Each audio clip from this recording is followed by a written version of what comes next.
Hello friends, welcome back to my channel Rusikkalam. நம்ம இன்னைக்கு பார்க்க போற ரெசிபி ரொம்ப சூப்பரான டேஸ்டியான ஆடி கும்மாயம். இது வந்து ஒரு ஸ்வீட் ரெசிபி. Masterchef தமிழ் ஷோல உள்ள ஒரு வின்னிங் ரெசிபின்னு கூட சொல்லலாம். ரொம்ப டேஸ்டா இருக்கும். ரொம்ப ஈஸியான, ரொம்ப ஹெல்தியான ரெசிபியும் கூட. இதே மாதிரி நிறைய Masterchef தமிழ்ல உள்ள ரெசிபிஸ் எல்லாமே நம்ம சேனல்ல பார்த்துட்டு இருக்கோம். வாங்க இப்போ இதை எப்படி செய்யலாம்னு பார்க்கலாம். அதுக்கு முன்னாடி நம்ம சேனலை இப்போ தான் நீங்கள் ஃபஸ்ட் டைம் பார்க்குறீங்கன்னா மறக்காமல் சப்ஸ்கிரைப் பண்ணி வச்சுக்கோங்க. அப்போ தான் ஃபியூச்சர் ரெசிபிஸ் எல்லாம் உங்களை தேடி வரும். ஃபஸ்ட்டு ஒரு பேனில் ஒரு கப் அளவு முழு உளுந்து எடுத்துக்கோங்க. நீங்கள் வந்து கருப்பு உளுந்தும் எடுத்துக்கலாம், இல்லை வெள்ளை உளுந்தும் எடுத்துக்கலாம். நான் வந்து இன்றைக்கி வெள்ளை உளுந்து தான் எடுத்திருக்கேன். இப்போ இதை வந்து நல்ல லோ ஃப்ளேமில் வச்சு நல்லா ரோஸ்ட் பண்ணிக்கோங்க. ரொம்பவே சூப்பரான டேஸ்ட்டான ரெசிபிங்க. கண்டிப்பாக செஞ்சு சாப்பிட்டு பாருங்கள்.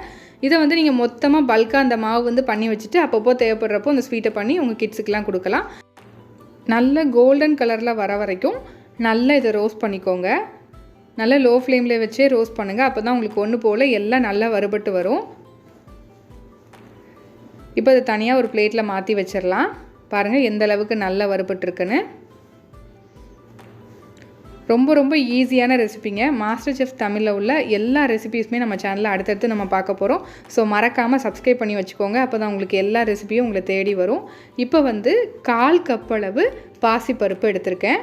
அதாவது மூங் தால் சொல்லுவோம்ல, அதான் எடுத்திருக்கேன். 1 கப் உளுந்துக்கு 1/4 கப் பாசிப்பருப்பு. இப்போ இதை வந்து நல்லா அதே மாதிரி நம்ம நல்லா ரோஸ்ட் பண்ணிக்கணும். இதுவும் நல்ல கோல்டன் ப்ரௌன் வர வரைக்கும் நல்லா ரோஸ்ட் பண்ணிக்கணும். லோ ஃப்ளேம்லேயே வச்சுக்கோங்க. அப்போ தான் உங்களுக்கு வந்து அது ஒன்று போல் வறுபடும். இல்லை ஒன்று வறுபட்டு ஒன்று வறுபடாமல் இருக்கும். அதனால் நல்ல லோ ஃப்ளேமில் வச்சு வறுத்துக்கோங்க. இப்போ இதையும் அதே பிளேட்லேயே நம்ம மாற்றி வச்சிடலாம். இப்போது ஒரு 1/4 கப் அளவு பச்சரிசி எடுத்துக்கோங்க. கண்டிப்பாக பச்சரிசி தான் யூஸ் பண்ணணும். அப்போ தான் டேஸ்ட்டாக வரும். இப்போ இதையும் நம்ம நல்லா ரோஸ்ட் பண்ணிக்கலாம்.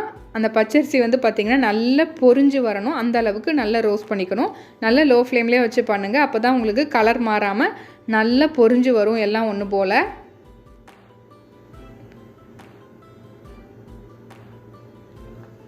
பாருங்கள் நல்லா பொரிஞ்சு வந்துருச்சு. இந்த அளவுக்கு நல்லா பொரிஞ்சு வந்தால் போதும்.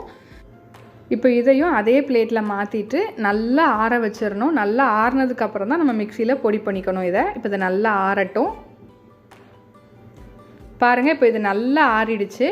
இப்போ இதை வந்து நம்ம ஒரு மிக்சி ஜாருக்கு மாற்றிக்கலாம். நல்லா ஆறின பிறகு நீங்கள் பொடி பண்ணால் தான் இது வந்து உங்களுக்கு மிக்சி சூடாகாமல் நல்லா அரைப்பட்டு வரும். அதனால் நல்லா ஆற வச்சுக்கோங்க. இப்போ இதை நல்லா பொடி பண்ணி எடுத்துகிட்டு வந்துடலாம். பாருங்கள் இப்போ இதை நல்லா பொடி பண்ணி எடுத்தாச்சு. நம்ம வந்து என்ன தான் நல்லா பொடி பண்ணி எடுத்தாலும் லைட்டாக அதில் வந்து கொஞ்சம் தருத்தருப்பு இருந்துகிட்டே தான் இருக்கும். இப்போ இதை அதனால் நல்ல ஒரு சலடையில் போட்டு நல்லா சலித்து எடுத்துக்கலாம். நீங்கள் வந்து இதை மிஷினில் கொடுத்து அரைக்கிறதா இருந்தால் உங்களுக்கு வந்து பார்த்திங்கன்னா நல்ல பவுடராகவே அரைச்சி கொடுத்துருவாங்க. ஸோ அதை டேரெக்டாக யூஸ் பண்ணலாம். இப்போ இதை வந்து நம்ம மிக்சியில் அரைச்சிருக்கனால இந்த மாதிரி நல்லா சலித்து எடுத்திங்கன்னா இந்த மாதிரி வரும். இதை தனியாக எடுத்து வச்சுக்கோங்க. இதை வந்து நீங்கள் வேஸ்ட் பண்ண வேண்டாம். ரவை உப்புமா செய்யும் போது யூஸ் பண்ணிக்கலாம். இப்போ வந்து மாவு நமக்கு நல்ல சாஃப்டாக கிடச்சிருச்சு. நம்ம செய்ய ஆரம்பிச்சிடலாம். இப்போ ஒரு பேனில் 1 கப் அளவு நல்லா பொடிச்ச வெல்லம் எடுத்துக்கோங்க. எடுத்துட்டு அதில் வந்து அதே அளவு 1 கப் அளவு தண்ணி வந்து சேர்த்து இப்போ இதை நல்லா கொதிக்க விட்டுருங்க. நல்லா கரையட்டும் இந்த வெல்லம்.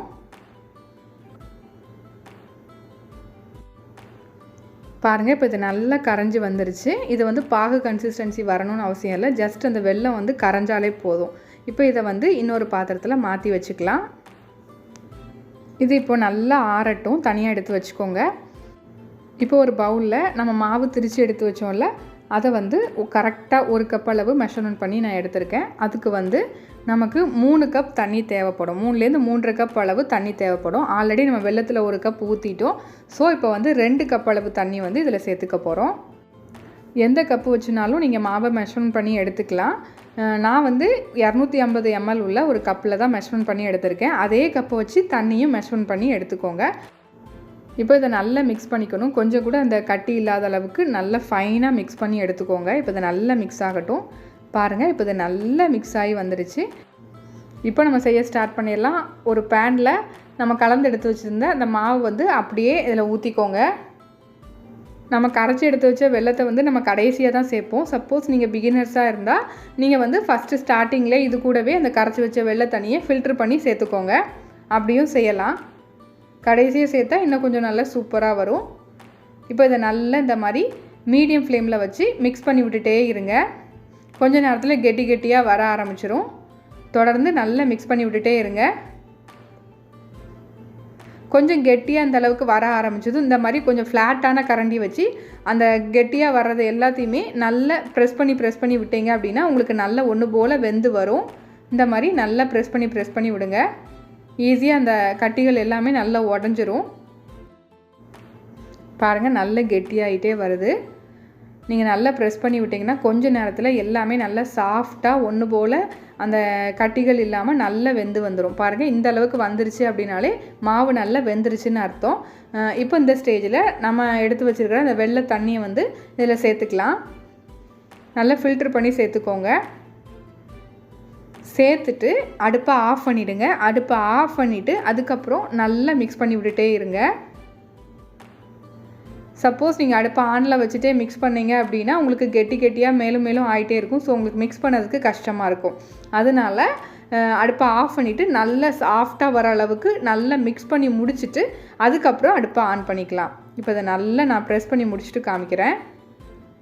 பாருங்கள் இப்போ கொஞ்சம் நல்லா ப்ரெஸ் ஆகிருக்கு. இன்னும் கொஞ்சம் நல்லா சாஃப்டாக வரணும். பாருங்கள் இந்த அளவுக்கு நல்லா மிக்ஸ் ஆகணும். இந்த அளவுக்கு நல்லா மிக்ஸ் ஆனதுக்கப்புறம் அடுப்பை ஆன் பண்ணிவிட்டு அதுக்கப்புறம் நீங்கள் செய்ய ஆரம்பிக்கலாம். இப்போ வந்து நீங்கள் ஃப்ளேமை வந்து மீடியம் ஃப்ளேமில் வச்சுக்கலாம். மீடியம் ஃப்ளேமில் வச்சுட்டு இப்போ நெய் சேர்க்க ஆரம்பிங்க. மொத்தத்தில் இதுக்கு ஒரு 1/4 கப் அளவு நெய் தேவைப்படும். நான் வந்து ஃபஸ்ட்டு ஒரு 2 டேபிள் ஸ்பூன் நெய் சேர்த்துருக்கேன். சேர்த்துட்டு நல்லா மிக்ஸ் பண்ணி விட்டுக்கிறேன். நல்லா மிக்ஸ் பண்ணி விட்டுட்டே இருங்க, இல்லைன்னா அடி பிடிச்சிரும். இந்த நெய் நல்லா மாவோடு சேர்ந்துருச்சு. அதுக்கப்புறம் இன்னும் கொஞ்சம் நெய் சேர்த்துக்கலாம். இந்த மாதிரி 1/4 கப் நெய்யும் கொஞ்சம் கொஞ்சமாக சேர்த்து நல்லா மிக்ஸ் பண்ணி விட்டு நல்லா கிண்டி விட்டுட்டே இருந்தீங்கன்னா உங்களுக்கு நல்ல கெட்டியாக வரும். ஆல்மோஸ்ட் நமக்கு ரெடி ஆகிடுச்சு. நீங்கள் இந்த ஸ்டேஜ்லேயே சர்வ் பண்ணலாம். ரொம்ப நல்லாயிருக்கும். கிட்ஸ்லாம் ரொம்ப விரும்பி சாப்பிடுவாங்க. நான் இன்னும் கொஞ்சம் கெட்டியாகிற வரைக்கும் வெயிட் பண்ண போகிறேன். பாருங்கள் நான் நல்லா கெட்டியாகிற வரைக்கும் நல்லா மிக்ஸ் பண்ணி விட்டுட்டே இருந்தேன். இந்த அளவுக்கு நல்ல கெட்டியாக வந்துருச்சு. கிட்டத்தட்ட டேஸ்ட் பார்த்திங்கன்னா பால்கோவா மாதிரி ரொம்ப நல்லாயிருக்கும். அவ்வளோதாங்க, நமக்கு சூப்பரான ஆடி கும்மாயம் ரெடி ஆகிடுச்சு. இது வந்து apron winning recipe master chef தமிழில் ரொம்ப டேஸ்ட்டாக இருந்துச்சுங்க. கண்டிப்பாக எல்லோரும் ட்ரை பண்ணி பாருங்கள். கிட்ஸ்லேருந்து பெரியவங்க வரைக்கும் எல்லாத்துக்கும் ரொம்ப பிடிக்கும். நெய் எல்லாமே இதில் கம்மியாக தான் நம்ம யூஸ் பண்ணியிருக்கோம். ரொம்ப நல்லாவும் இருந்துச்சு டேஸ்ட்டு. இதை வந்து நம்ம அப்போது சர்வ் பண்ணிடலாம். பாருங்கள் எவ்வளோ சூப்பராக இருக்குன்னு. அந்த நெய் எல்லாமே ஓரத்தில் ஒன்று போல் நம்ம ஸ்பூனை வச்சு ப்ரெஸ் பண்ணி விடும்போது அந்த நெய் எல்லாமே ஒன்று போல் உருகி சூப்பராக வந்திருக்கு. இப்போ இதுக்கு மேலே கொஞ்சமாக டெக்கரேஷனுக்கு பாதாம் வந்து கட் பண்ணி சேர்த்துருக்கேன். அவ்வளோதான். இந்த சூப்பரான ரெசிபியை கண்டிப்பாக நீங்களும் ட்ரை பண்ணி பாருங்கள். இதே மாதிரி நிறைய இன்ட்ரெஸ்டிங்கான ரெசிபியும் மாஸ்டர் செஃப் தமிழில் உள்ள ரெசிபியும் நம்ம சேனலில் பார்த்துட்டே இருக்க போகிறோம். அதுக்கு மறக்காமல் நம்ம சேனலை சப்ஸ்கிரைப் பண்ணி வச்சுக்கோங்க. அப்போ தான் நம்ம ரெசிபிஸ் எல்லாம் உங்களை தேடி வரும். Thank you friends.